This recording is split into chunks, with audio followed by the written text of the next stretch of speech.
उन्हें यकीन था कि बाबा की एक झलक मात्र से उनके कष्टों से उन्हें मुक्ति मिल जाएगी, क्योंकि उनसे कहा गया था कि अगर बाबा के चरण धूल मिल गई तो हर अरमान पूरे हो जाएंगे।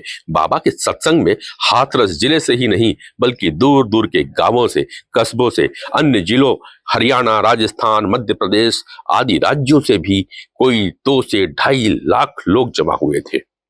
भीड़ का अंदाजा इसी से लगाया जा सकता है कि वाहनों की संख्या 3 किलोमीटर तक फैली हुई थी। हर श्रद्धालु के मन में कोई इच्छा थी और यकीन था कि बाबा के आशीर्वाद से उनकी सारी इच्छाएं पूरी हो जाएंगी। बाबा की दिव्य वाणी कानों में पड़ते ही उनके सारे कष्ट दूर हो जाएंगे। देश की भोली, अनपढ़, धर्म भीरू जनता को यह यकीन बाबा ने ही तो दिलाया था। बाबा के सैकड़ों सेवादारों ने दिलाया। धर्म का सबसे ज्यादा डर औरतों में ही फैलाया जाता है। धर्म और धर्म के ठेकेदारों की सेवा औरतों से ही कराई जाती है। उनसे कहा जाता है कि यदि उन्होंने ऐसा नहीं किया तो उनके पूरे परिवार पे प्रलय आ जाएगा। तभी तो ऐसे सत्संगों में औरतों की उपस्थिति सबसे ज्यादा होती है। इसलिए बाबा के इस सत्संग में भी औरतें अपने पतियों, बच्चों के साथ बड़ी संख्या में आई थी। कोई टेम्पू पकड़ के, कोई किराए की गाड़ी पर, तो कोई बस से, तो कोई अपने दोपहिया वाहन पर। लेकिन उनकी वापसी हुई तो 4 कंधों पर। अनेक लोगों को एक ही एम्बुलेंस में एक के ऊपर एक डालकर ले जाया जा रहा था। अनेक औरतों को बस की सीट पर लिटा दिया गया था। सीटों पर जगह भर गई तो बस की जमीन पर लिटाया जाने लगा। जिसमें जिंदा आई थी उसी में लाश बनकर जा रही थी, क्योंकि वह मौत का सत्संग था और बाबा ने यमराज बनकर सबकी जान ले ली थी। हाथरस में बाबा के सत्संग में जब भगदड़ मची तो एक दूसरे के पैरों तले कुचल कर मारे जाने वाले 7 नन्हे मासूम बच्चों और 2 पुरुषों के अलावा मरने वाली सभी औरतें ही तो थीं। यह घटना है उत्तर प्रदेश के हाथरस जिले के सिकंदराऊ में 2 जुलाई मंगलवार की दोपहर को, जब नारायण साकार विश्व हरि भोले बाबा नाम के बाबा के सत्संग का आयोजन हो रहा था। ऊंचे मंच पर बाबा अपनी पत्नी के साथ विराजमान था। सामने विशाल मैदान में कोई 2.5 लाख लोग थे, जिसमें बड़ी संख्या में महिलाएं और बच्चे थे। भीषण गर्मी में बैठे बाबा का प्रवचन सुन रहे थे। अचानक मंच पर बाबा उठ खड़ा हुआ। सेवादारों ने आवाज लगानी शुरू की, बाबा प्रस्थान कर रहे हैं, आप लोग उनकी चरण रज ले लें और अपने कष्टों से मुक्ति पाए। भीड़ बिना सोचे समझे उठकर बाबा की ओर बढ़ने लगती है, इससे पहले कि बाबा नजरों से ओझल हो जाए। भीड़ उन तक पहुंच जाना चाहती थी। बाबा की चरण पकड़कर अपने कष्टों से मुक्ति पाने के लिए भीड़ एक दूसरे पर चढ़कर बाबा के निकट पहुंच जाना चाहती थी। धक्के पे धक्के लग रहे थे, चीख पुकार मच रही थी। तभी एक औरत धक्का खाकर गिर पड़ी। भीड़ उसके जिस्म पर, उसके सर पर चढ़ करके बाबा की ओर लपक गई। फिर कई औरतें और बच्चे गिरे। भीड़ उनको भी कुचलती रही, बाबा की ओर बढ़ती जाती रही। आगे दलदल से भरा खेत था, कईयों का पैर फिसला, वो एक के एक ऊपर गिरने लगे।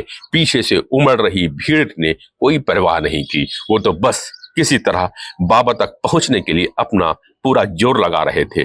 और बाबा अपने सेवादारों के बीच अपनी कार की तरफ लपके जा रहे थे। उनके पीछे दलदल में लोग एक के ऊपर गिर रहे थे, रौंदे जा रहे थे। उनकी चीख बाबा के कानों को सुनाई दे रही थी। दलदल में नीचे दबे लोगों के मुंह और नाक में गीली मिट्टी भर चुकी थी। उनकी सांसें टूट रही थी। एक नहीं, 2 नहीं, कोई 150 से ज्यादा लोग कष्टों से मुक्ति पाने की आश में जीवन से मुक्ति पा चुके थे। मगर बाबा ने उनकी ओर एक बार भी पलटकर नहीं देखा। उनके सेवादार पास आने वाले श्रद्धालुओं पर लाठी भांज रहे थे कि उनके गंदे हाथ बाबा के उजले कपड़ों से न छू जाएं।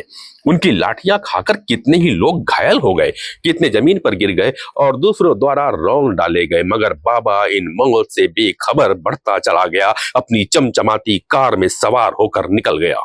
नारायण साकार विश्व हरि भोले बाबा नाम का यह बाबा कौन है, जो हाथरस का यमराज बनकर आया और 150 लोगों की जानें लेकर अंतर ध्यान हो गया। कब और कैसे उसकी ख्याति इतनी बढ़ गई कि उसके लाखों अनुयायी बन गए। दरअसल इस बाबा का असली नाम सूरजपाल सिंह है। 17 वर्ष पहले सूरजपाल सिंह उत्तर प्रदेश पुलिस में एक सब इंस्पेक्टर था। नौकरी से इस्तीफा देकर मात्र 17 साल पहले बाबा बनकर प्रवचन करने लगा। वह अपनी पत्नी के साथ गांव-गांव पंडाल लगाकर प्रवचन करता और जल्द ही उसने अपने सेवादारों की एक फौज बना ली। सेवादार उसकी ख्याति बांटने में लग गए। बाबा ये चमत्कार कर सकते हैं, बाबा कष्टों से मुक्ति करा सकते हैं, बाबा की वाणी में परमात्मा का वास है, उनकी दिव्य वाणी कानों में पड़ते ही सारे दुख दूर हो जाते हैं। ऐसी बातें दूर दूर तक फैलाई गई। जल्द ही बाबा बड़े मशहूर हो गए। उसके बड़े बड़े कार्यक्रमों का आयोजन होने लगा, जिसमें टिकट लेकर लोग आने लगे। पहले उसने अपनी पैतृक जमीन पर एक आश्रम बनवाया, फिर गांव गांव शहर शहर बाबा की समितियां बन गई। समितियों के माध्यम से सत्संग के आयोजन होने लगे। पूरा खर्च समितियां उठाती रही और उसके सदस्य लोगों से चंदा जुटाते। प्रवचन के बाद भंडारा होता, जिसका प्रसाद पाने के लिए भीड़ टूट पड़ती। बाबा महंगे सूट बूट और आंखों पर काला चश्मा चढ़ाकर चांदी की चमकते सिंहासन पर बैठता और प्रवचन करता। उसकी आस्था का साम्राज्य फैलने लगा और जल्द ही वह लाखों करोड़ों में खेलने लगा। सत्ता से नजदीकियां बन गई। पुलिस प्रशासन को वह अपने जेब में रखने लगा। यादव बिरादरी से संबंध रखने वाला यह बाबा जल्द ही गरीब वंचित समाज का परमात्मा बन गया। जहां उसके सत्संग होते, जहां लाखों की भीड़ वह जुटाया, उस ओर से प्रशासन अपनी आंख मूंद लेता। किसी भी ऐसे आयोजन के लिए जिसमें इतनी बड़ी तादाद में लोगों का हुजूम उमड़ना हो, तो प्रशासन से उसकी परमिशन लेनी होती है। कार्यक्रम की अनुमति के लिए क्षेत्र के थाना प्रभारी और चौकी इंचार्ज से लेकर बीट के सिपाही तक की रिपोर्ट लगती है। मगर बाबा के कार्यक्रम में इतनी बड़ी तादाद में लोगों के आने के बावजूद कभी किसी ने कोई सवाल नहीं किया और उसको हर सत्संग के लिए चुटकियों में अनुमति मिलती रही।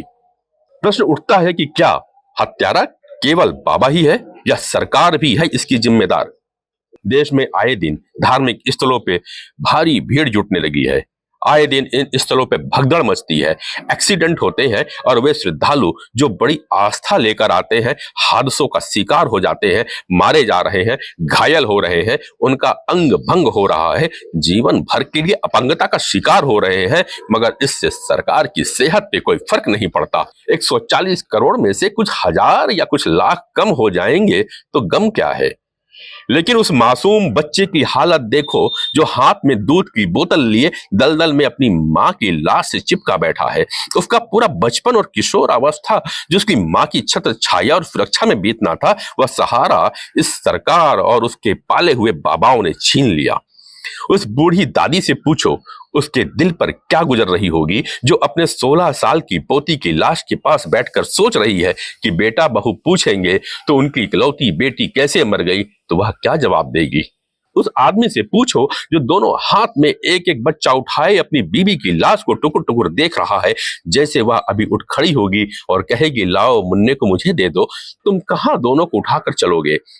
एक एक आदमी की पीड़ा अगर पूछी जाए तो हृदय फट जाएगा, मगर सरकार की सेहत पर उनके दुखों का कोई असर नहीं होता। वह मरने वालों के परिजन को 2-2 लाख और घायलों को 50,000 की रकम देकर अपना फर्ज से मुक्त हो जाती है।